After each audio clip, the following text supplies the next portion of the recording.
Good evening, everybody, and welcome to the autumn lecture. It's lovely to see you all. We're delighted this evening to welcome Professor Patrick Finglass, the Henry Overton Wills Professor of Greek at the University of Bristol. And I've known Patrick for a long time. He was at St John's College, Oxford, and then a prize fellow at All Souls, before becoming a colleague of mine at Nottingham University, where he stayed for many years until he went to Bristol. He's an extremely good colleague. I once began a sentence saying, "Patrick, can you do me a favour?" And I got no further before he said yes, which is exactly the kind of colleague you like to have. I think the only other thing I need to tell you is, firstly, that he used to play the trombone, and secondly, that his title is Passionate Lacunae Towards a New Edition of Sappho. Thank you.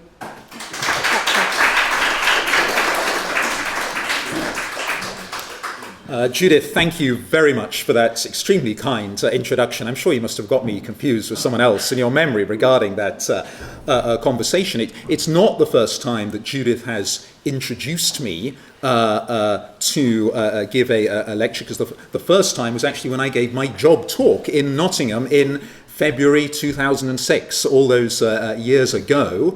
That was, of course, a very nerve-wracking experience, but I always remember from my very first meeting with Judith, which was at that time, how she put me at my ease. What a great privilege it was to enter the department when she was head of it, and to work with her there for 11 years, till we both left at the same time. It's a great pleasure to be speaking here in the Hellenic Centre and at the Hellenic Society, and I'm so grateful to you all for coming into the warm on this beautifully bracing, cold November evening to listen to this talk. Now, okay, good. Things are working. When Adrian Kelly and I were considering what cover we were going to put on the forthcoming Cambridge Companion to Sappho, we went through a whole host of images, wondering which would be the most suitable to put on the front of this book. We thought perhaps an ancient image, such as this lovely vase from the early 5th century depicting Sappho and Alcaeus, a contemporary poet of hers on the island of Lesbos. But it's a volume that does much more than talk about Sappho in the ancient world, though, and so we thought perhaps that wouldn't be the right place to start. Similarly, with this beautiful fresco of Sappho from Pompeii, painted shortly before the eruption of Vesuvius that destroyed that city, finds itself on the cover of too many books about Sappho already, and more to the point, we don't even know that it is Sappho. In fact, beyond the fact that it is a woman, there's no actual reason to think that it is. And of course, there were more women in antiquity than just Sappho, so the identification on that score alone, perhaps she's holding a book, but again, other women could read books and write in them in antiquity, has always seemed a bit unsafe. What about this? Now, this was a favourite of mine. This was David's painting of Sappho there, with her head being held by her lover Phaon. And the companion volume deals repeatedly with this particular story. Sappho's male lover, Phaon, for whom she is supposed, she is said, in a certain account, to have killed herself out of love for him. And the way that they're looking at the person holding the book, and the beautiful colours as well in that painting, but very, very attractive. But it would be just a bit surprising, we thought, for a lot of people who are used to thinking of Sappho obviously as she was a lover of women and beloved by women, to put a heterosexual Sappho, as it were, so prominently on the book might have been confusing. What about this? Charles-Auguste Mangin, the late 19th century, in the Manchester Art Gallery, very striking, sexual, broody Sappho looking at the wonderful painting, but perhaps a bit of its time, shall we say, and also just a bit too familiar. So we were going through all of these images, as you can see, and knocking them off for various reasons until we came to this one, and then we instantly knew that this had to be the one that we were going to use. A sculpture of Sappho by Rodin. And for us, it was tremendously attractive, not just because, am I doing this? We went for this picture not just because you've got this lovely big base at the bottom where you can put the title of the book and everything without covering over the image. I mean, you've got to think of these practical considerations in that way, but also because of the wonderful fragmentary nature of this finished sculpture. You have Sappho herself in the middle, with one of her arms is not complete. The women at either side do not have their arms complete. And overall, it seems as if Sappho is somehow emerging from the stone in some way. She's not quite finished yet. She's perhaps about to stand up. Her head is about to lift. There's something wonderfully incomplete about this piece, which made it seem to us highly appropriate in the case of Sappho. Now, this is not unusual for Rodin in terms of his approach to sculpture. This is another piece of the figure Cybele from antiquity.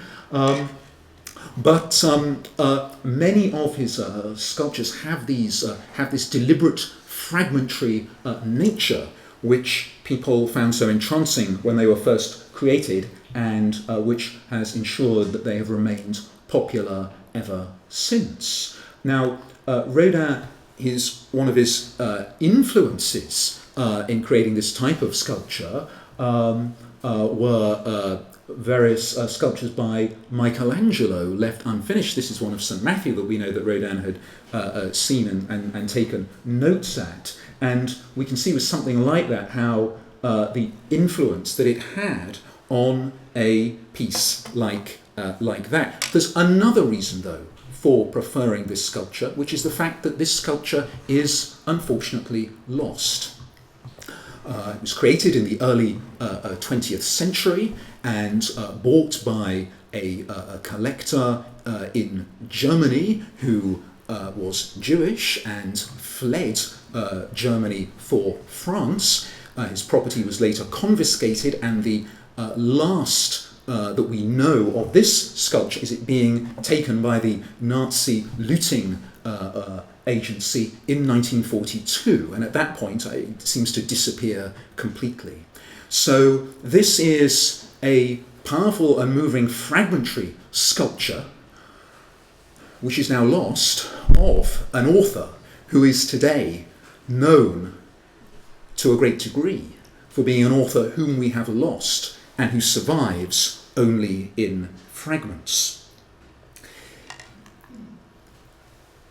Fragments, I began with sculptural fragments. Of course, this is also a period in the early 20th century where literary fragments are becoming of great interest to a lot of people. And here is a wonderful poem translated to English of Rainer Maria Rilke, who was personal assistant to Rodin for a time, was very influenced by his sculpture in his approach to poetry.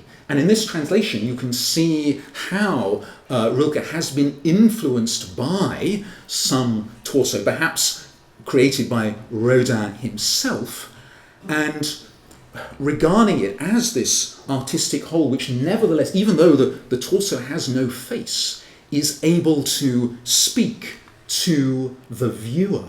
And in the words of Glenn Most, precisely by being incomplete, the image, that should be say, rather than the poem, stimulates our imagination to try to complete it. And we end up admiring the creativity that would otherwise have languished within us. This idea of a fragment, whether sculptural or poetic, as something that is not only created by the creator, but requires the viewer, requires the reader to participate in the act of creation at a later date, is something that was very much in the air at this time. This time in the early 20th century was also the time when the first fragments of Sappho were beginning to be discovered on papyrus. Now, there were fragments of Sappho before this period. Sappho's books were collected in the ancient world in 8 books by the Alexandrians in the 3rd or 2nd century. And when we think that an ancient book contains anything between 1,000 and 1,500 lines of poetry, that's an awful lot of Sappho that we've lost. Coming on, 10,000 lines, something like that. These survive for a very long time, these books, a frustratingly long time. This particular text of Sappho, that was published in 1902, is from the late 6th, early 7th century. And it's not the only text of Sappho that we have surviving from this time. In other words, she nearly made it. She nearly survived all the way.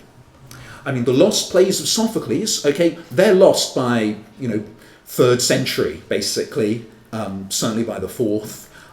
You get a few plays of Euripides beyond that date, but normally with an author, if you survive to the 6th, 7th century, you've made it. You're gonna last through the Middle Ages and then to the Renaissance and the manuscripts. We're so unlucky. This is a text that might even have been written after the Arab invasion of Egypt. It's so late, and yet somehow Sappho doesn't make it to the medieval period, because medieval authors, Byzantine authors, do not have access to texts of Sappho that we don't already have, most unfortunately. Anyway, this is the age at which some of these fragments are being rediscovered. The first papyrus fragment of Sappho is published in 1880. And then you get more in 1900, and then in these early years of the 20th century, you do get quite a lot of things coming through in those first couple of decades. Now, there were fragments before. There were texts that were quoted by other authors whose works did survive antiquity. So there were editions of Sappho before the 20th century, and important stuff within them. But then suddenly, from the 20th century onwards, we get this great increase in material, virtually all of it from Egypt, which is where these manuscripts were preserved, as you know, in the climatic conditions that are able to preserve them. Now, this is a papyrus now in Berlin, Berlin Papyrus 9722. It's a big text. In fact, there's have to go on to 2 slides. There's so much of it, and the writing is a bit faint, but I hope you can see it. There's the sort of column there, and the right column of that side there. And it contains all kinds of interesting poetry that we'll look at in a moment. As I say, this was published in 1902. It wasn't very long before this text was influencing poets of that period. And here we have Ezra Pound's Lustra, first published in 1916. And you can tell there's going to be classical influence in this book, not just from the title, but from the fact that he actually cites the Elementary Latin Dictionary, just in case you don't know what the title means, on the title page. And then we have the famous poem here. Okay, I'll just pause for a moment so you have time to read it. Okay, sorry, I'll just take a...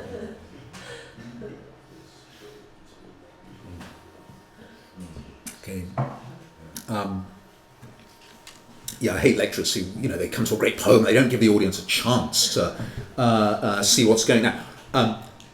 Here we have what is a perfectly good translation of these 3 lines there. Okay. Now, era and dera, they could mean possibly other things. But what Pound has put is perfectly reasonable. And it's not just the words, you've got the dots as well. You've got those beautiful dots emphasizing that it is cut off. Okay, he doesn't hide that. He really emphasizes it.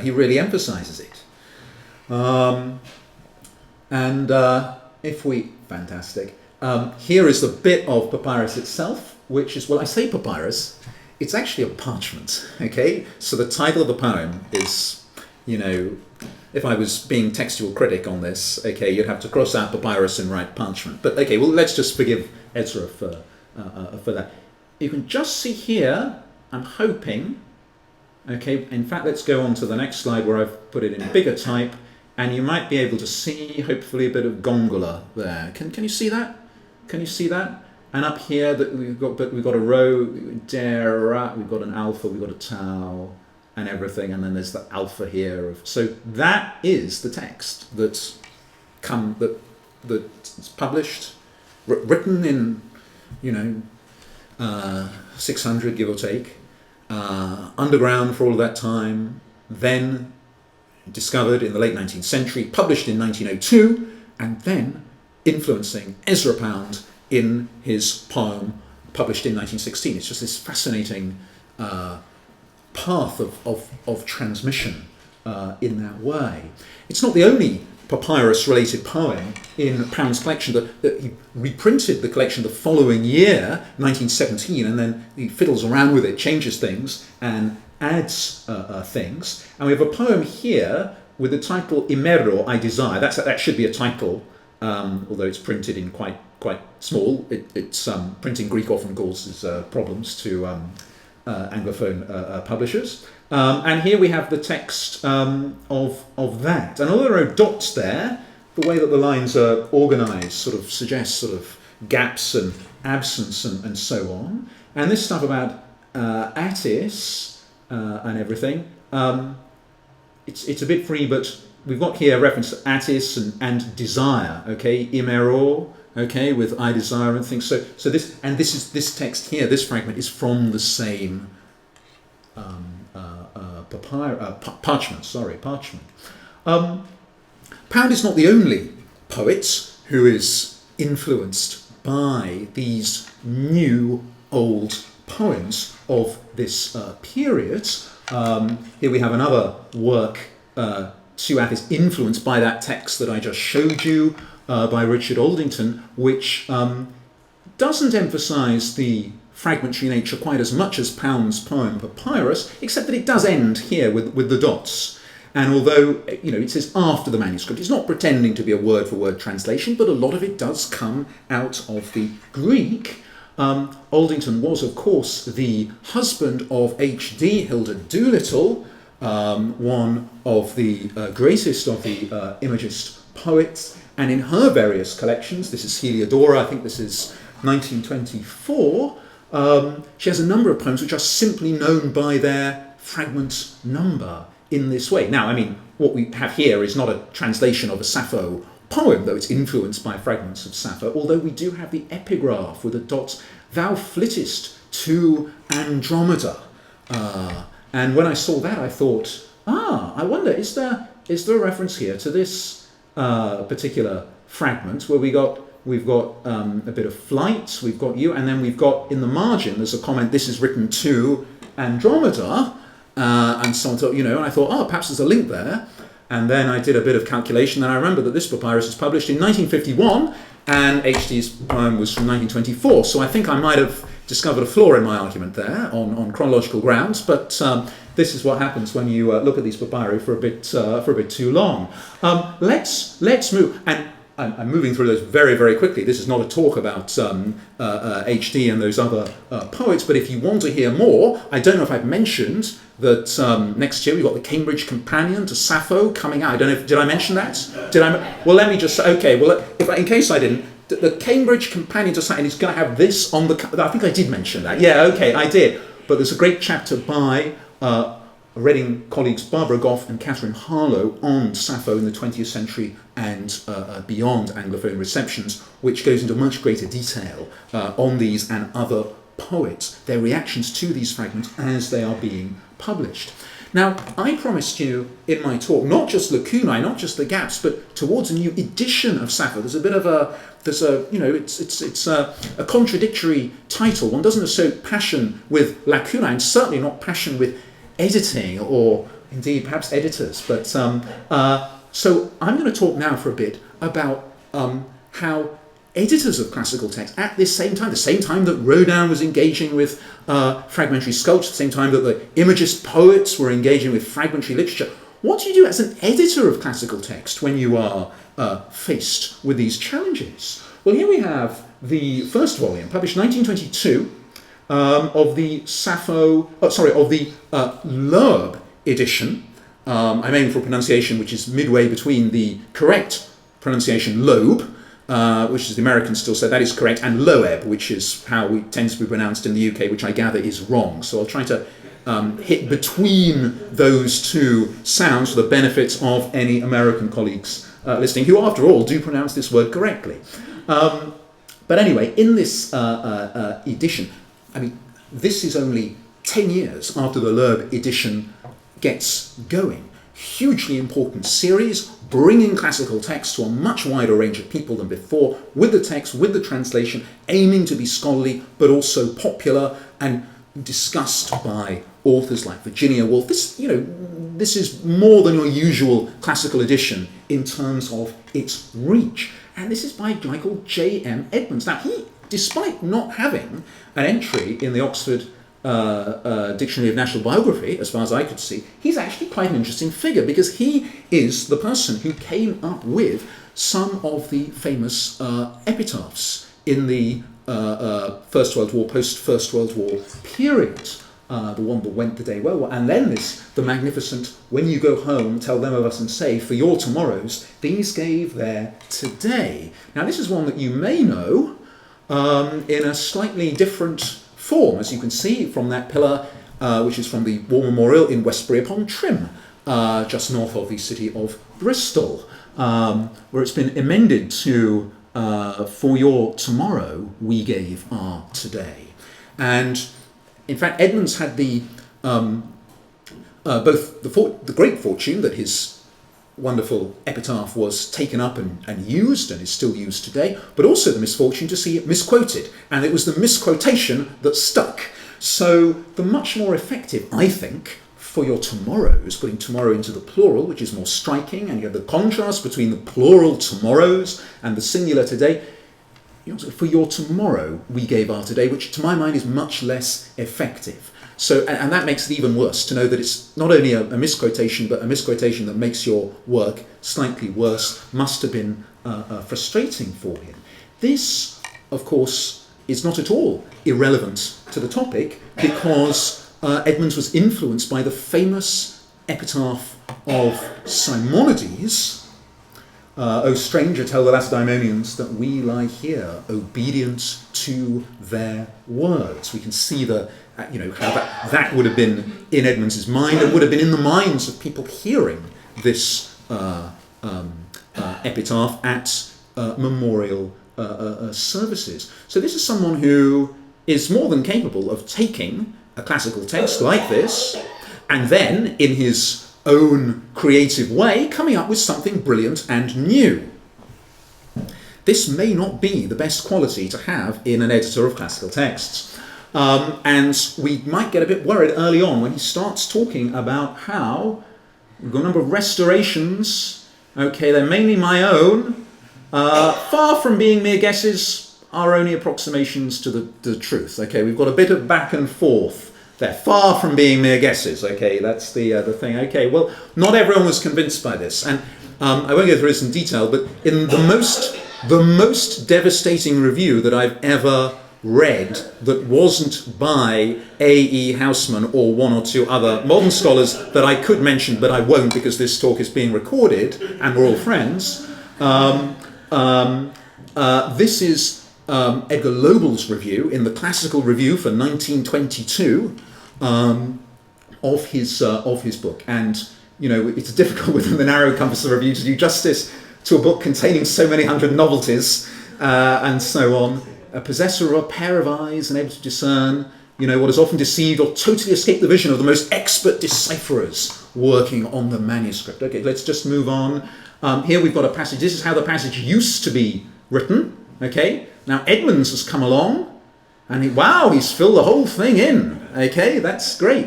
But unfortunately, we've got a new papyrus since. Okay, and okay, right. Well, perhaps not. Then he goes on about the dialect.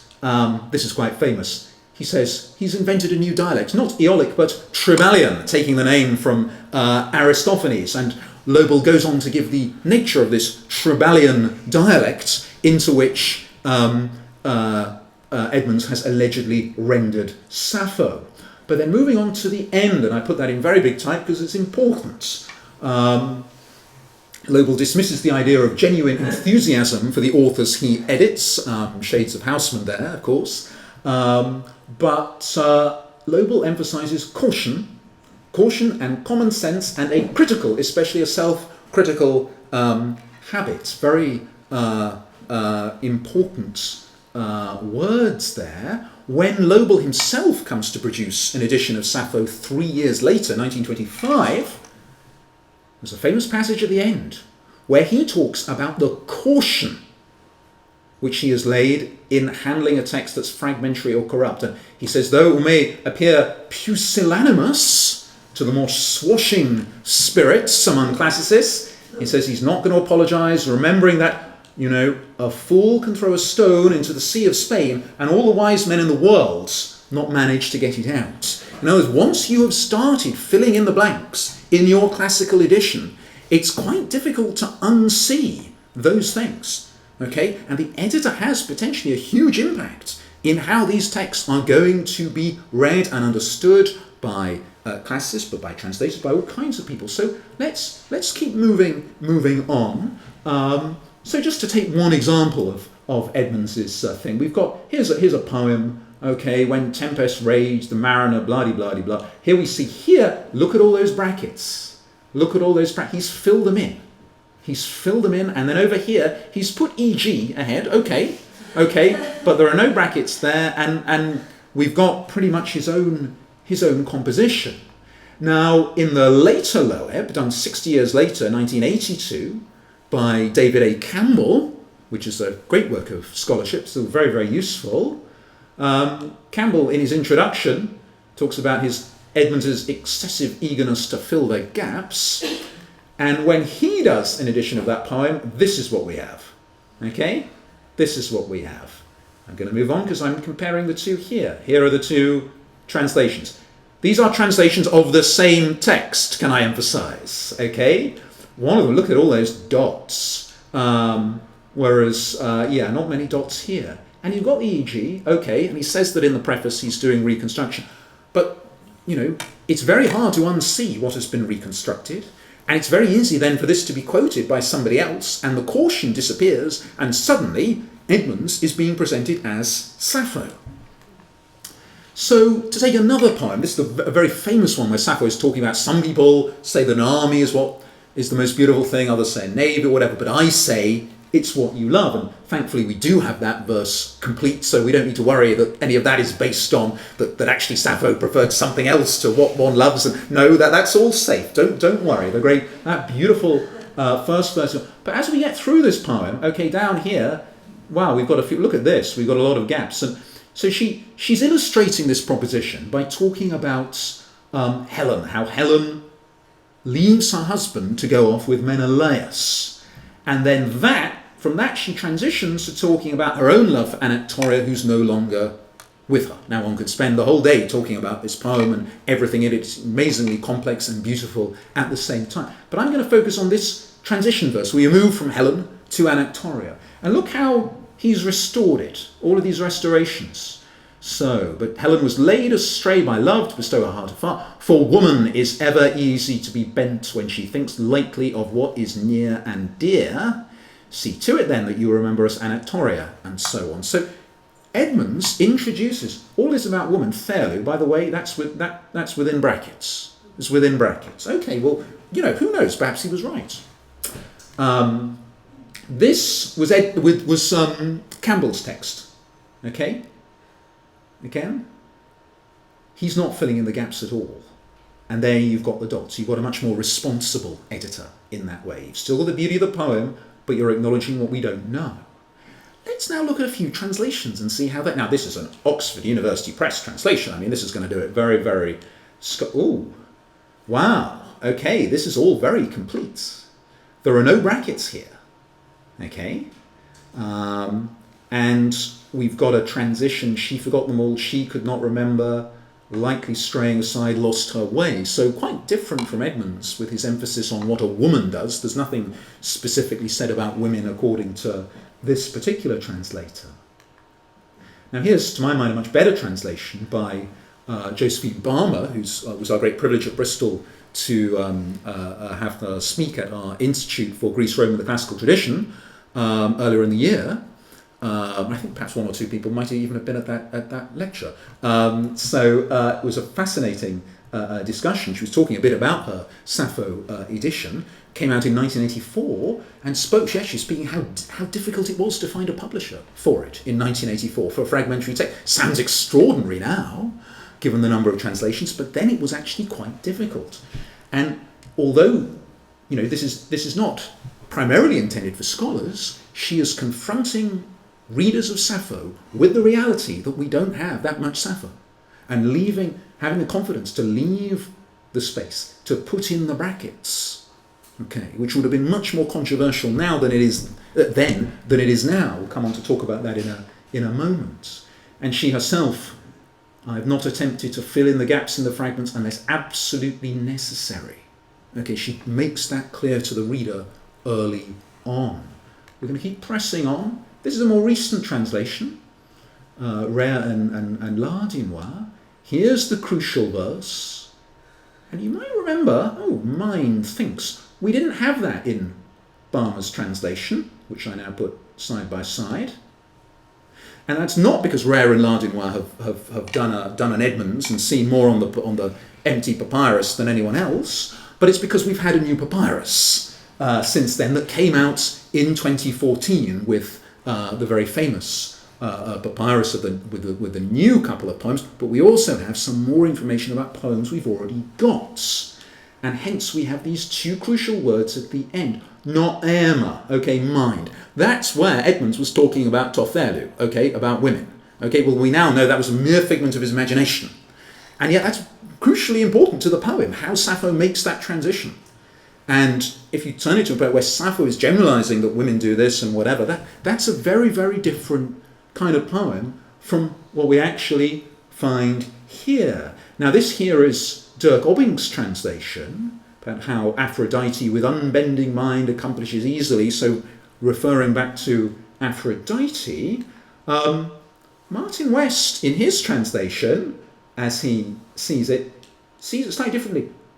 Aphrodite easily overcomes even an unbending mind, which after all is in the, could be nominative or accusative. Doesn't completely rule out Obbing's translation, but depending on what the rest of the Greek was, but that seems a more convincing thing. And there we have something emphasis on the internal psychology of the individual afflicted by love and how even strong-minded people can be overcome by, as opposed to a criticism of women in general. The choices made by editors in a text like this clearly matter a great deal for how we interpret the poems. The fact that the new papyrus came out and shattered that reconstruction put me in mind of a comment in the Classical Quarterly from a few years ago by Peter Porman, when he cites Ecclesiasticus with regard to the editing of Fragments. When a man hath done, then he beginneth, and when he leaveth off, then he shall be doubtful. Be doubtful. Something that anyone dealing with these texts has to be. Perhaps I'm selecting some low-hanging fruit here by emphasising Edmonds's Loeb from the 1920s. Perhaps that was some sort of unique instance of this phenomenon. Well, not quite. Here we have a papyrus published in the very first issue of the Oxyrhynchus Papyri. In fact, it's the very first non-theological papyrus published in that amazing series, which continues to be published today. And this poem here, I put it up close for you here, we're able to see what we've got here is Nereides. Okay, that's the first word that we've got on the papyrus, but as you can see, it's torn off at the start, so we don't have the very first few lines. And when it was published, Grenfell and Hunt, they get Friedrich Blass, who was a great papyrologist at the time, to do an exempli gratia reconstruction, and then they translate it themselves into verse. Now, they don't do that in the Oxyrhynchus papyri collection anymore. That's a shame. It would be nice to see this sort of these verse translations of these things. But there's a good reason for not doing that, though, because by putting that there, even though you say, this is just an exempli gratia reconstruction, it does lend it quite a lot of authority for future readers. Pay particular attention to how this gap is filled. Orphilae Nereides here, sweet Nereids, as it is translated here. Who is this poem addressed to? Later editors have been very, very secure that the address is to Kupri Kai Nereides, to Kypris, Aphrodite, and the Nereids. And it is to those to whom Sappho prays for a safe return for her brother. So this is Voigt's edition, this is the Loeb edition, same thing. This is even Lobel and Page, even Lobel himself, the one who said he wasn't going to be conjecturing or supplementing, and so even he is confident enough to put that into the text. And it looks very beautiful, and it seems completely right. And I'm sure that if I'd been editing Sappho, I would have done the same. I'm not pointing fingers and everything, until we realised that in fact that is not the case, because again in 2014 we had another bit of papyrus, and now we know that it's not Kypris at all, that it is the word Potniae, revered daughters of the sea god, is how the poem begins. And what's interesting is that somebody did actually suggest Potniae as a possible restoration. Okay? Potniae, and indeed Pontii as well, because the Nereids are goddesses of the sea. And in fact, Martin West has suggested the papyrus may be wrong, and Potniae might be a mistake for Pontii. And of course, he's right to say that, because, not right as you, but right to raise the possibility that there's an error on the papyrus, because any papyrus, this is a papyrus from the 3rd century AD, this is from hundreds of years after Sappho's time, and errors do creep in. But on the whole, we say, we go with the papyrus text unless we have pretty good reasons for not doing so, and what we've got here is perfectly good, so we're going to stick with that. But it is interesting how when you had at least 3 perfectly good ways of filling that gap, which are at the start of a poem of Sappho, and on the whole you want to know how a poem begins. It's generally pretty important, especially with a poet like Sappho, for whom no word is wasted. It feels odd that editors did this time and time again. They chose one of them, they decided this must be right, and they all came to the same decision. It's almost as if editors are highly influenced by what previous editors have done, and sometimes treat what they did as a kind of default option, as it were, without really rethinking the matter. And again, let me emphasise that I can think of examples that I've done that myself, so I'm in no sense pointing fingers, or if I am, I'm pointing them at myself. But it shows how that question of inertia is very, very important. It's not the only thing, by the way, that is changed here, because in most of these texts, we have hossa and panta. These are in the plural. So in Campbell's translation, everything he wishes in his heart be fulfilled. Okay? So in the plural, whereas actually now we know that it's in the singular. Whatever the thing is that is in his heart, or whatever. It's singular there, and it's singular in the 4th line as well. That may not be so much a significant difference, although we do see later in the poem that Sappho is wanting him, he wants to put his sister in a position of greater honour. We have that from the papyrus, New Papyrus, since before he was... So there is actually one thing that Sappho would like her brother to do, and as it happens, she's talking about his desire in the singular in the first verse. I wouldn't press that as an interpretation, but I still find it interesting that editor after editor decided that it was in the plural and didn't think, well, actually, the singular would fit just as well. Should we be a bit more cautious here? I've been talking about editors who've been filling things in. And there's been sometimes an assumption that in order for readers to understand a fragmentary author like Sappho, you've got to fill in these gaps, otherwise people are not going to be interested. People are just not used to the idea that poems can be fragments. Okay? Now, if this was not disproved by the imagists, I would hope they'd been disproved by works such as this one by Anne Carson, which is a translation of various of the fragments of Sappho, but which looks like this when you open it, where the brackets are as in your face as they can be. It's not a full papyrological edition. That's obviously not what it's trying to do. A full edition of Sappho is a very, very big thing. You need to list all kinds of different details. That's not what it's trying to do. But it does give you the Greek. It even gives you things like that little dots under the space. Okay? And I like, not all publishers will do that for you, give you a dot under the space rather than on the line. But believe me, that makes my heart sing, because that emphasizes to the reader that's not a full stop, but that there's some ink here on the papyrus, but we can't tell what the letter is. That's what that. Whereas if you sometimes you get text that put the dot on the line, and then you have to work out, is that telling me there's some ink here, or is that a piece of punctuation? Okay, it matters to me, okay? And it should matter it matters actually quite a lot of context. So good for the press for doing that. And Carson herself is, not the case that every gap or eligibility is specifically indicated. This would render the page a blizzard of marks and inhibit reading. But brackets are an aesthetic gesture towards the papyrological event rather than an accurate record of it.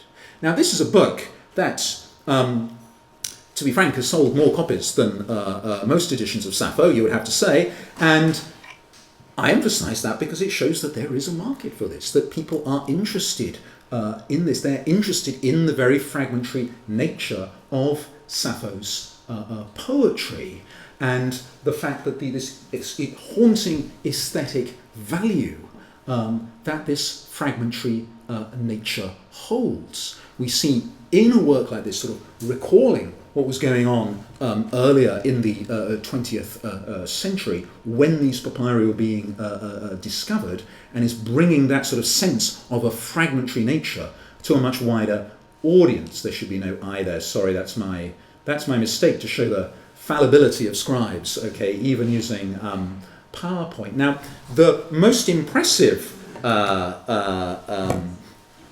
certainly the most up-to-date, you could say, edition of Sappho that I'm aware of is the great Sappho bot. And if you're not familiar with this, may I encourage you to follow the Sappho bot on Twitter. She has, I think, 40,000 followers or something. So there's a lot of people interested in this. And the Sappho bot tweets out on Twitter every couple of hours a bit of Sappho, and I find this fascinating because you can see.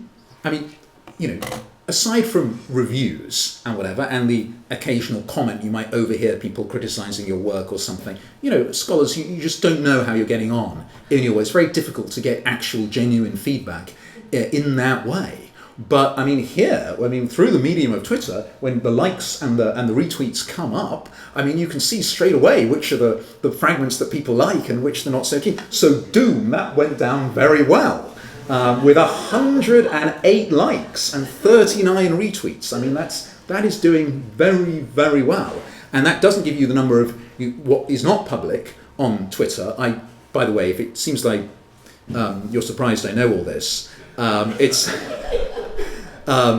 not because I have my own personal Twitter account. Let me just that's never going to happen. But for the last couple of months, I have been doing the department's Twitter. Actually, I put the Nottingham department on Twitter during my first term as head of department there, though I never actually did it myself. Whereas at Bristol, at the moment, I'm doing myself, finding it very interesting, actually, as to when you put things out, and you can see the number of times that people have seen your tweets, and whether it's in the hundreds or the thousands, and so on. So it's something like this. You're talking, you really are talking thousands, tens of thousands of people are likely to be seeing these things all the time. And there are others. Now, okay, Doom, that was quite striking, and what was in the news on that day that made that so salient? But We Live, okay, it's got fully 53 likes. Okay, we've never reached 53 likes, I think, for any post. We've got quite a lot,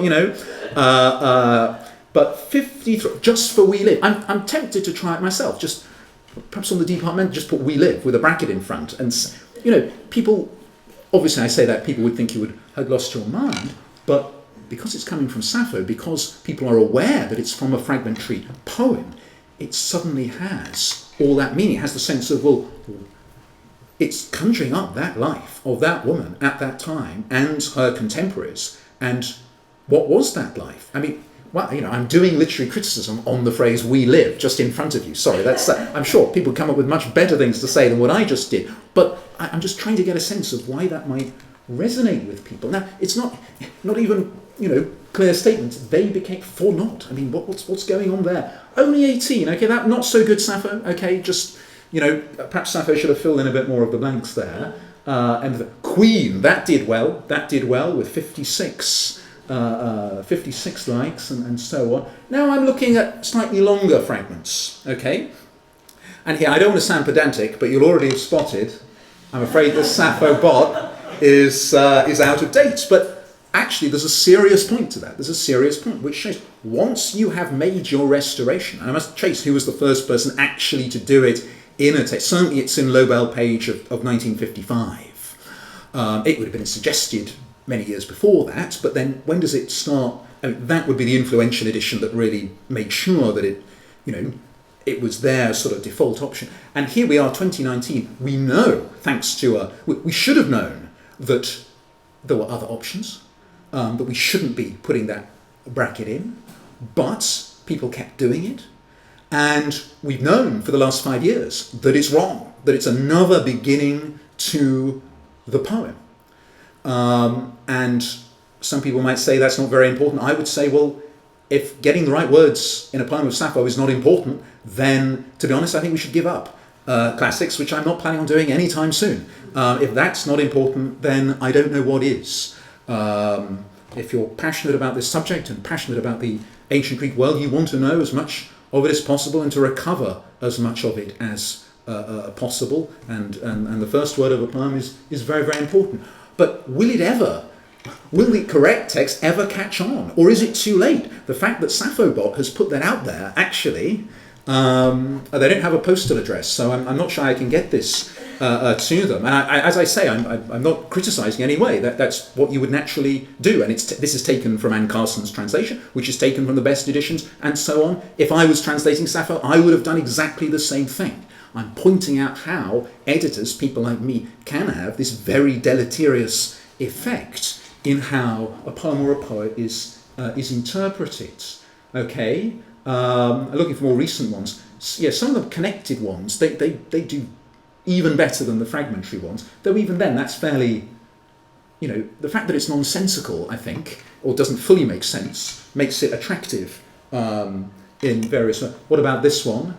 Okay, good tweet for Valentine's Day, but this was on the 20th of November, okay, and it was still getting very, very, and then a slightly, it gets addictive, okay, and then you see the likes increasing minute by minute, and this was at 3:04 this afternoon, and I was consulting it less than an hour later. It already got 84 likes, and it's probably on hundreds now for something like this. So that's one wouldn't think of SapphoBot as an edition of Sappho, but that's exactly what it is, manner of speaking. It's going to, as I say, it's going to reach an awful lot more people than any critical edition. On the other hand, it's the critical editions that shape something like this through the medium of translation because they get picked up.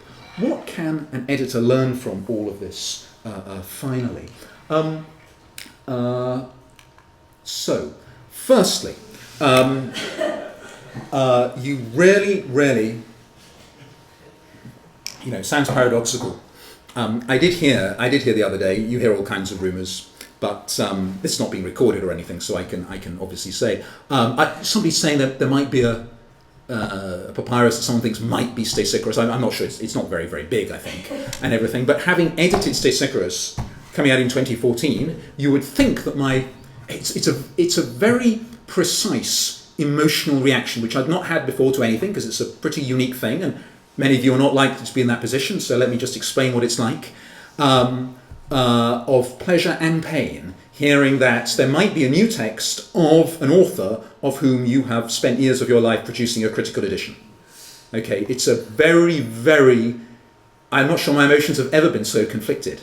If only there was a word for that experience. You might say it was bittersweet, actually, bittersweet. And I can't now remember which poet came up with that word. Pikron, thank you very much, Sappho, for supplying me with exactly the word that I'm looking for. It's almost as if she could anticipate the feelings to be experienced by her editors in future centuries. She was ahead of her time in so many ways.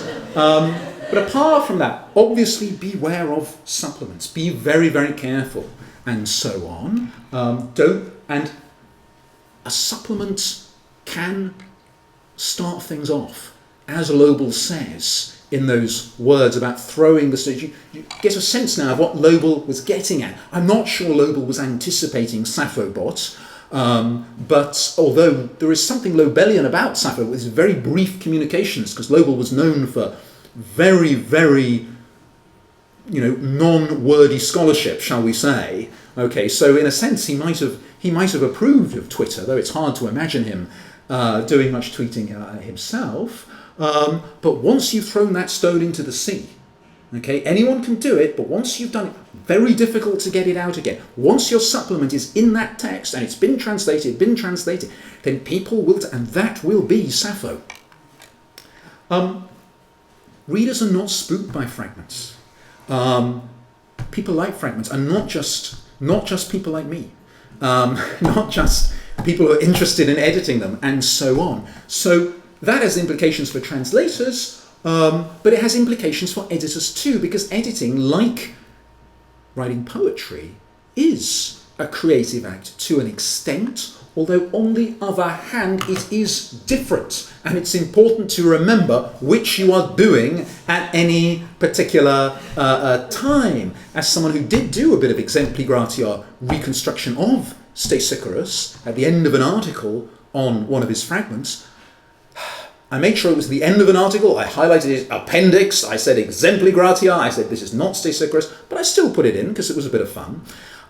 When I did the edition, I didn't even print it in an appendix, because I thought in the big volume, if I put it there, the danger is suddenly someone will leap to that because it looks more interesting than the fragments, and then it's not so much Stesichorus as it is me. And my final question, what would happen if we actually did discover Sappho? Again, supposing I were to say as a big reveal at the end of this lecture, and I have to say I'm afraid it's not a big reveal, but let's just imagine if I could just from under here, instead of taking out my glass of water for last week, imagine if I had the codices of Sappho down there, just pull one out, sort of flick it up, flick it open, and start seeing whether all of those editorial supplements and things like that. It's a terrifying feeling, as I say, this idea of these new texts as an editor, that you would be judged against them in this way, in the clearest possible way. But not just for editors. What about for readers? We would all love to have the complete works of Sappho, but we will, even if, say, that could happen, which it won't, but say it could, we would thereby be losing, to an extent, the idea of a fragmentary Sappho, which we have just seen is incredibly popular and really speaks to people in a way that complete poems often don't. And any poet who has survived for centuries is a product of that transmission that has taken that poem from that day to this day. The processes of selection, of editorial organization, so we never get an unmediated access to these texts. Even if we did recover these books, Sappho would be, to an extent, still a fragmentary poet. I can still see Sappho Bot continuing and being very successful, even if we did get those books. And I can even think of a scenario in which, like the Sibyl of old, when presenting the books to the King of Rome, that the great books of prophecy, that the books of Sappho might be burnt by people determined to retain the extraordinary ethereal beauty of a fragmentary Sappho. Thank you very much.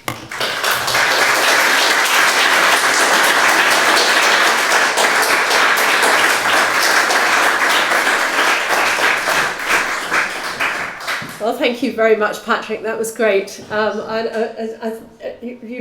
You remind me a bit of the people who used to build ruins from scratch in their gardens, because ruins are so much more fun than complete buildings. I'm sure there'll be a lot of questions. If you have one, please put your hand in the air and the microphone will be miraculously brought to you, and then your question will survive for posterity on the tape. Thanks. Okay.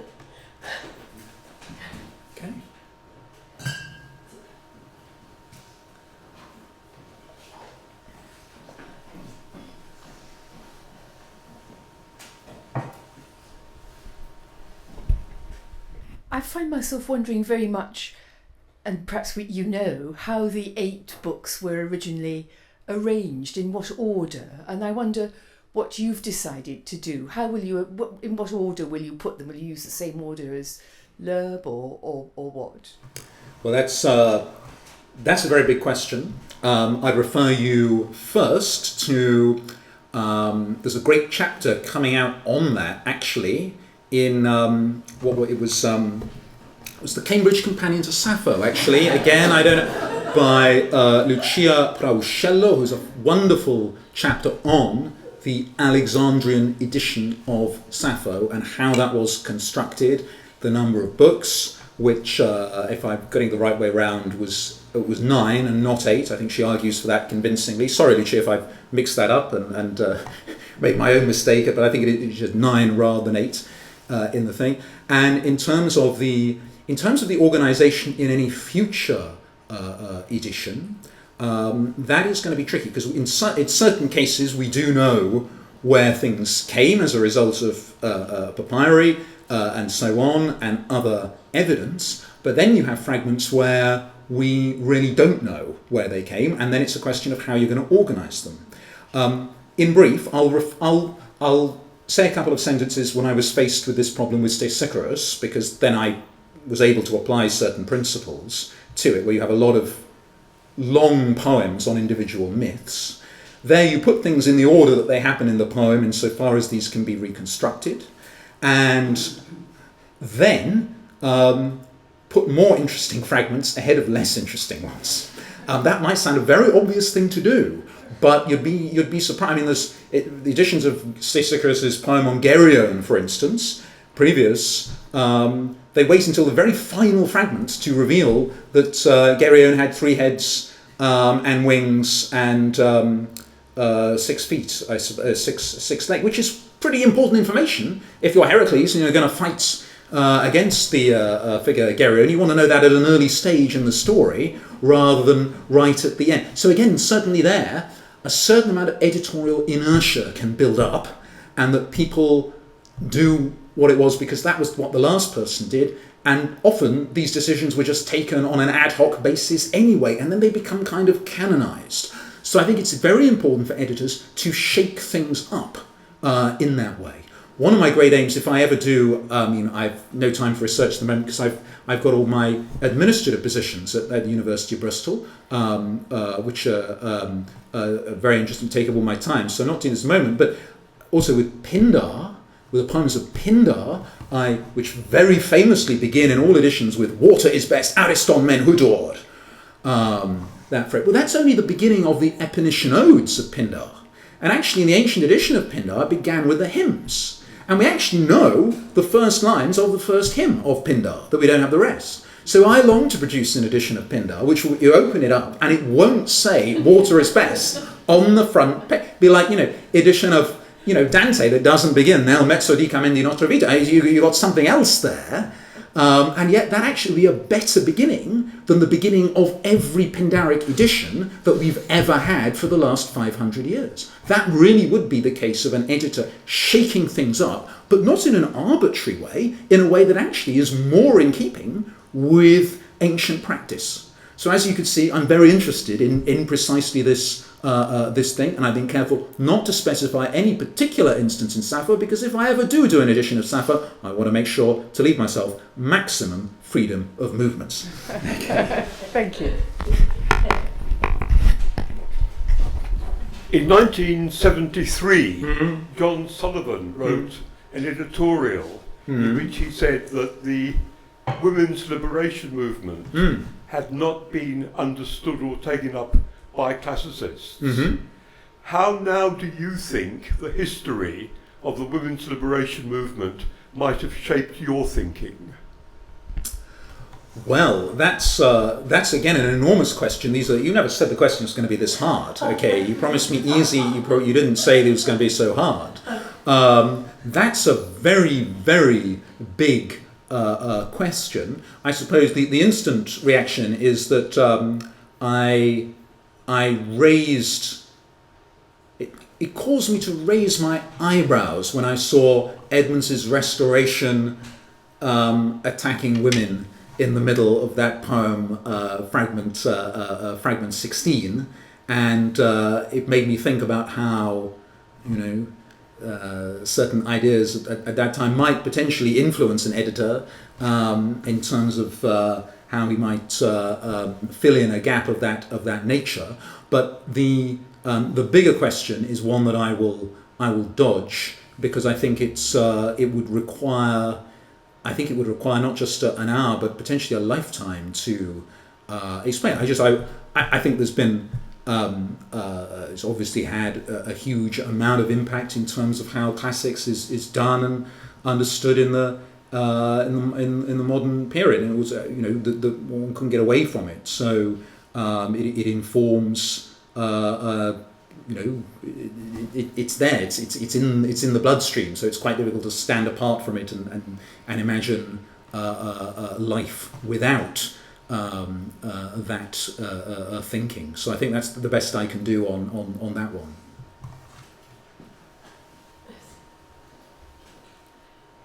I'll ask an easier question. Only really difficult questions begin like that, if I may say, from my experience. You've advertised one forthcoming book. You haven't actually revealed to us whether there's going to be a new edition of Sappho. I assume something of the sort is planned? What was the book that I referred to? Which one was it? I think that might have been the Cambridge Companion to Sappho. Oh, thank you. Judith said it was the Cambridge Companion to Sappho, which, did I mention my co-editor? Yes, I think I did, yeah, I did. Which I'm the co-editor of that, I don't know if I mentioned that, is coming out. So yes, that will be,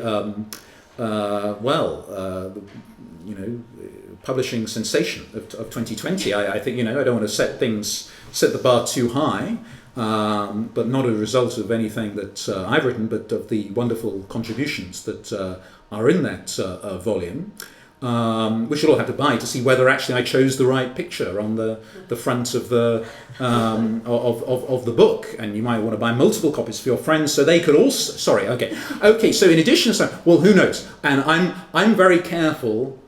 I think there's, I'm not. I'm not comparing myself to the Emperor Augustus, but I always thought he had the right idea when he had, I'm not approving everything he did in his life either, but he had the right idea in this respect that he did the res gestae, okay? It was looking back at what he had done and he put it in the past tense, rather than, when he was a young man, putting up lots of inscriptions around the Roman Empire, saying all the things that he was going to do, as it were. And I think there's a wonderful article to be written, probably by Chris Stray, on scholars who have promised that they're going to publish things that they never do. And as somebody who, as I say, at the moment I'm administratively occupied, which is, I'm not seriously not complaining about. It's very much enjoy doing what I do, and it's very important that professors do that. I was lucky to have time to do research in the past. I'm very happy to be doing other things now, but were I to acquire time in the future, in years to come, then I think it is certainly something that needs to be done, and needs to be done sooner rather than later, and not just an edition but a commentary as well. And you've got to put Alcaeus into the mix too, because you have various fragments that could be Sappho or Alcaeus, and because they're both lesbian poets from the same period, and if you edit Sappho separately and Alcaeus separately, what about the papyri that could be either? I mean, you don't want to have a volume of fragments that could be Sappho or Alcaeus, but we can't tell which. Not the catchiest title. Makes, but who knows? Perhaps that would, putting the two, and that's a big job. There's a lot of papyri. It needs to be done well. You need the time to think about the supplements, and you really have to approach it from the bottom up. So, and there should be others, and I think that there needs to be more than one, because nobody would think, oh, I can't write a book on Virgil because somebody else is writing a book on Virgil. I mean, we think of Virgil as but editions, somehow people think, oh, there can only be one. That must be the thing. Whereas, in fact, as I've tried to say, there's an awful lot of subjective, creative engagement with an edition, just as with a monograph. And as a result, we need a plurality of these things so that nobody can say definitive, and that's the one word you'll never hear me talk about with regard to an edition, certainly not one of mine, is either two words, definitive or authoritative. I mean, those are words I shy away from. You never ever have a definitive edition of a classical text, and nobody has authority in these matters, because none of us has access to any information that the rest of us don't have information. We're all working with the same material. One last one. I think we'll make it the last question. Thank you. Oh, no pressure. I'll try to articulate this in a way that makes sense. Yeah. You talked a lot about, of course, the incredible beauty and literary value and aesthetic value of Sappho's poetry in its fragmentary state. And I agree that a lot of the appeal of Sappho is because her poetry is beautiful. But I wonder if you have an opinion on how much of the appeal of Sappho in the wider view is because of the genuine literary value of her work, and how much is the sort of mystery and mystique and interest of her as both one of our rare female authors and also one of the many muted queer voices from history, and that sort of aspect of appeal to a broader audience. Yes. I think I wouldn't see any of that at variance with the other. I think all of those factors are there. You kindly said I was speaking about the beauty of her poetry totally inadequately. I mean, that's just these are tremendous works that you could take the poem 16 that I referred to in that, you could easily spend you could have a whole conference on a poem like that, and that's what great literature is. So you could just say the words on their own conjure that, but obviously the words come from a person, and because we know, as well as we know anything in the ancient world, those factors that you've just referred to, and because they are unusual within our corpus, and where there is a context. Well, I mean, we have a subject which is called classics, after all, with its evoking ideas of a canon and so on, which is a Greek word in itself. And Sappho is both a figure who is absolutely within the canon, in that since ancient time. I mean, she's on the vases from the 5th century. Her poems survive. All the things. She's repeatedly praised and so on. But she's also outside the canon to the extent that her works didn't quite make it to the modern period. They survived in fragments, and that they have been persistently misunderstood. And hence my query about the heterosexual Phaon picture at the start, where for hundreds of years that was the Sappho that people knew. It was Sappho, it was very heterosexual Sappho, and it's the rediscovery that Sappho was not heterosexual. From the evidence of the poems, this is not going on what we would like to, but it's there. We have quite a lot of fragments. There's nothing about Phaon or anything like that, and it feels like a much later story that was invented about her, whereas we do have poems passionately expressing her desire and longing for other women. Now, the context, exactly the social context and so on, that is still, up for debate, and people debate it. But I've no doubt that has an impact in that way, because particularly with a sense of voices that have been lost through history, and in that way, and of the words that we survive from antiquity, how many are from women, how many are from lesbian women? It's a very, very small amount. And being faced with Sappho, there you have somebody who does give that particular voice, and yeah, I think that undoubtedly adds to her fascination. But thank you for the question. Thank you. Thank you very much indeed, and thanks very much indeed once again to Patrick. I think we should take him next door, give him a drink, and let people talk further to him. It was a really wonderful talk. Obviously, you'll all be thinking at this time of year what you might get for your relatives for Christmas, and clearly pre-ordering a copy of the Cambridge Companion to Sappho, available at all good bookshops, is going to be the gift of the year. So without further ado, I'll just thank Patrick again, and we'll go next week. Thank you.